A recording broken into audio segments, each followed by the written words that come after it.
So in today's video, we return to one of the subjects that I cover here on the regular, cord cutting. That's right, we're watching in real time as linear TV destroys itself and replaces itself with itself. That's confusing. But let's take a look at what the trends are, at least based on what the Q1 results have been in 2022. Here we go.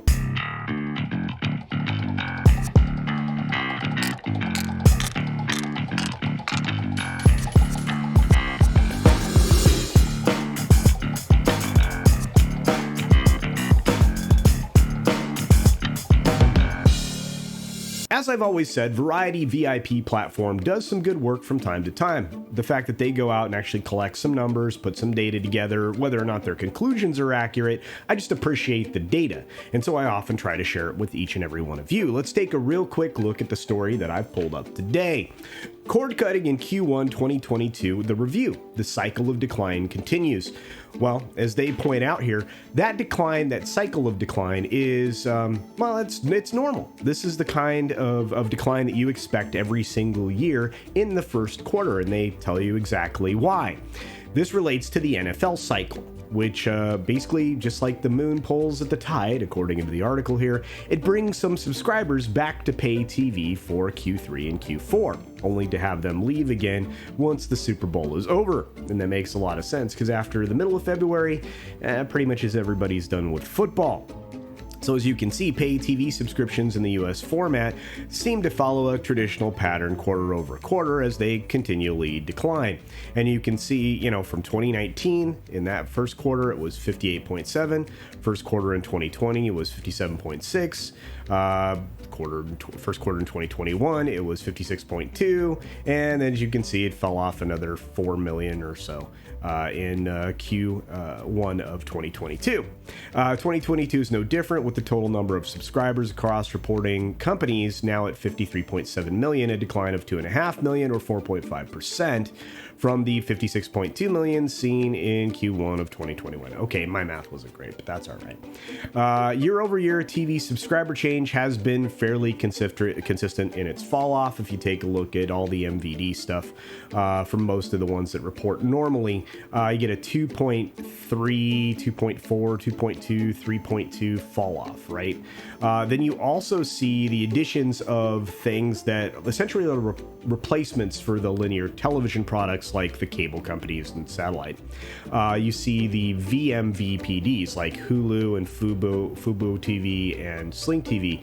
You can see that they pick up subs at the same time, but this was one of the, well, actually this was the lowest pickup that they've had in a very long time, 642,000. Most of the concern here is going to be on the fact that you're seeing a less of a growth and more of a cancellation as people just seem to be walking away, but we'll continue.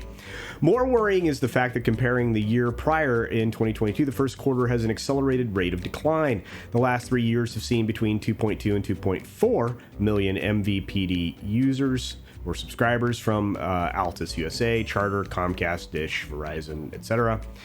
This year that jumped to 3.2 million, as I mentioned. At the same time, VMVPD year-over-year subscriber gains are also slowing. Well, that's also what I said. So it basically seems like more customers are just opting to leave the system or, just ignore linear channels altogether. And guess what? I'm one of those. A lot of people are. We're walking away from television, and that's bad for these studios and these major networks because they're losing opportunities to advertise to you and I. The people that are picking those up are YouTube, and they're not watching the content on these services. No, they're watching us, like you're doing right now, and thank you for that. In terms of individual company performance when comparing Q1 with those of Q1 from 2018, only Hulu and Fubo TV have added subscribers.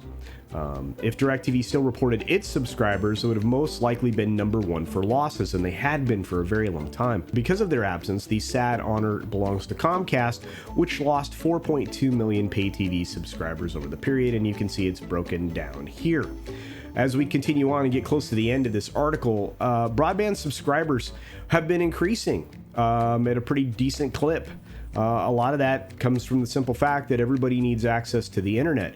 And that will work in the favor of somebody like, let's say, Comcast, which this article actually calls out, saying that because they offer 2 free streaming services in Xumo and Peacock, they'll likely have major benefits for offering a lower cost or a free version of their internet or broadband to folks in, less privileged areas or less accessible areas, etc., etc.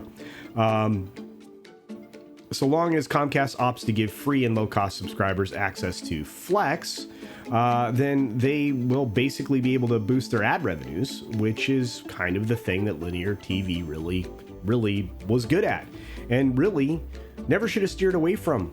And we already know this because, as I reported yesterday and throughout this week, you're seeing all these streaming services lean into advertising because they need that revenue.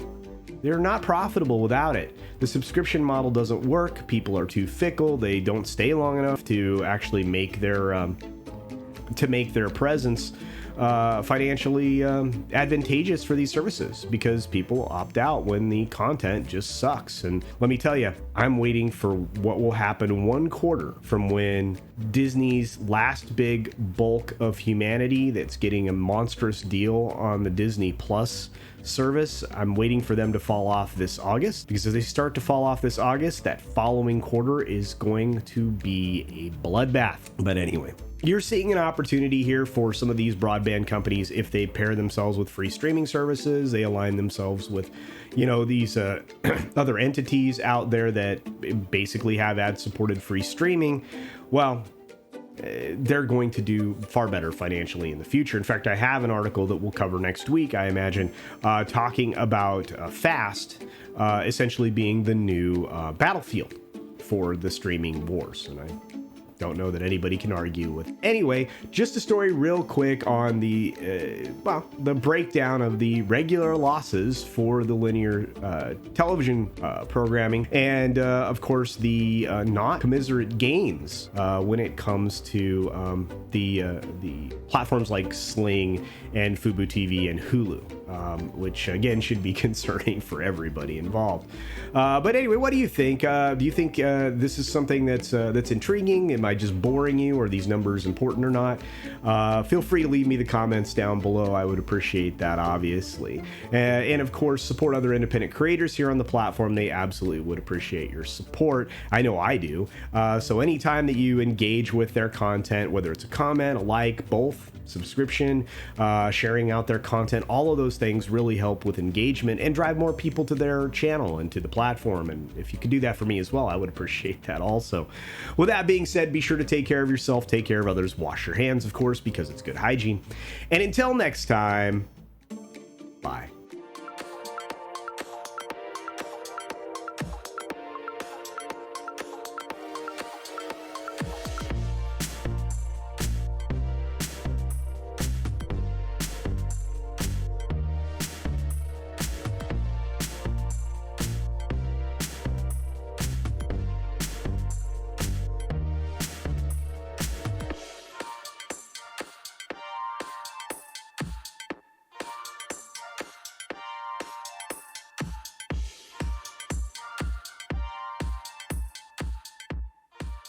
Thanks for visiting today.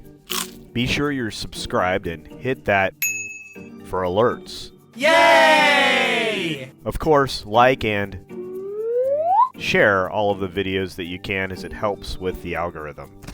Have a great day.